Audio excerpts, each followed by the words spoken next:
Hi, folks. Viv going live from York, a bit behind time. Sorry about that. Quite amusing though, as soon as I'm talking about how to get things done. You can have all the best plans in the world, but if a kid needs a cuddle, or you need to go and do something, or something that wasn't on your list comes along, which inevitably happens in everyday life, things just get pushed back. So yeah, so I'm only going to do a short thing. Actually, my lives are normally pretty short anyway, because I put a little thing up the other day. Just going to get with my very cool Binomial Cube, because I just thought it was a very good indication of when you've got too many things to do. Hi, Anna. I thought this was a good representation. So you might have seen I put up a little thing saying, what do people do when they're feeling a bit like life's a bit of a puzzle, and how do they fit everything together? And I'd taken all these bits out that obviously all fit in here really nice and neatly, just to show that things might look a mess, but actually you can put them all back together,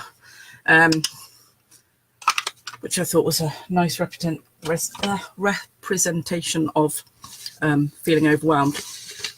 So I'm in the middle of doing an essential oils diploma, because I'm now sharing doTERRA essential oils with anybody who wants to know about them.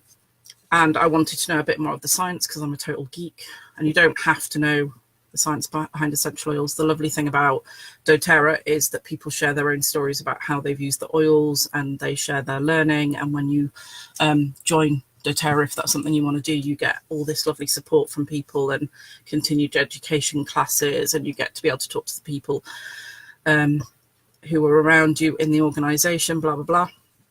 So it's really lovely.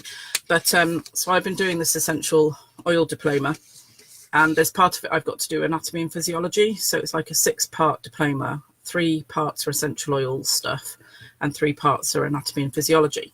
So I've been I struggle because I sometimes feel quite overwhelmed by how much I've got to do, because I'm doing that on top of home educating a child and various other bits and pieces, and I have other jobs.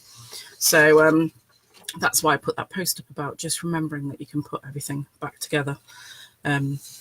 So the module I'm doing with anatomy and physiology and pathology at the moment, the assignment is like 1, 2, 3, 4 pages long. So that just shows you how much stuff I've got to do. So sometimes when I'm thinking about doing that, it seems quite overwhelming. So one of the things I've done that works really well for me is I've actually broken it down. So it's just in my diary now, all the things I have to do. And then I've set myself the task of sort of doing like a bit a day or a bit every other day, so I don't get overwhelmed by it.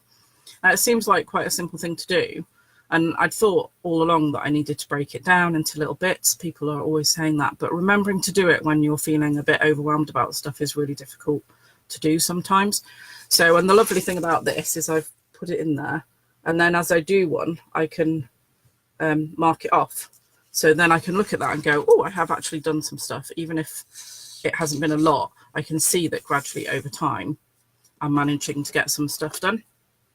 The other thing that I think is really lovely, and I thought I'd show you this, so because I put the post up about my binomial cube, but my trinomial cube is even more crazy. So this has got even more bits in it.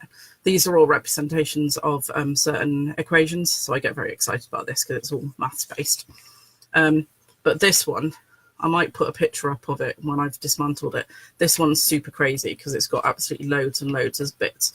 So I think this is actually quite a nice representation of, although it fits nicely together, actually, when you take this apart, it seems a lot more scary. And what I thought, what a lot of people do when they're feeling sort of a bit like, oh, everything's getting on top of me, other than breaking things down into smaller bits, which I think this does represent really nicely, that you've got all these sort of little tasks you have to do. So you could be looking after your kids, looking after your partner, taking care of the house, blah, blah, blah, blah, blah, is actually still in both of them. What I think is really lovely is there is one bit that I think really nicely represents the fact that the foundation is often you, and you've got to make sure that you look after yourself. Otherwise, everything else goes a bit pear-shaped. So I might actually put another picture up with this one as well as the other cube, because I think it does represent it really nicely. Though I can't find it in here. Oh, I found it. So I thought what's at the bottom of both of these, which I just thought was such a good metaphor for life, is the big red cube.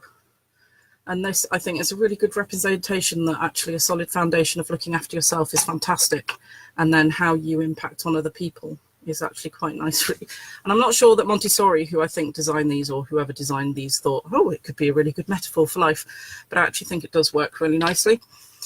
So one of the other things that I'm hoping to put in place soon is like an accountability partner, somebody who I can discuss what I'm doing with sort of once a week or something, and just goes, you know, what are you planning for the week? What sort of things are you wanting to get done? And then making sure that you definitely talk to each other about looking after yourself as a firm foundation of being able to then do everything else.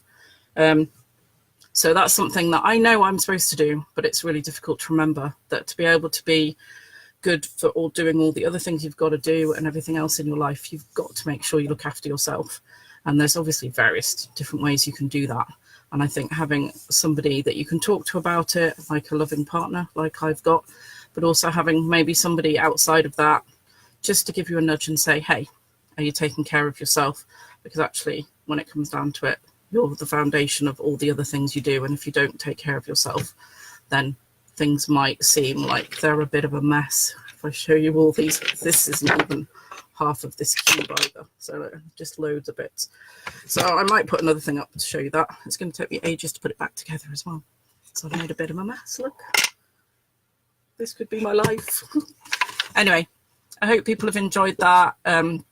As always, get in touch if you want to know more about the oils or more about the shamanic work I do, which is also a really good thing if you're feeling a bit out of sorts. Having a shamanic healing can really help with that sort of thing if there's a spiritual cause for it, definitely.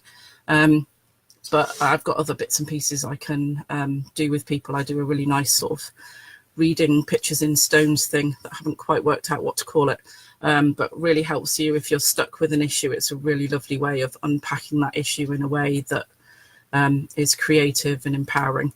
If you want to know any more about that sort of stuff, then please just get in touch with me. And yeah, take care, everybody. Bye.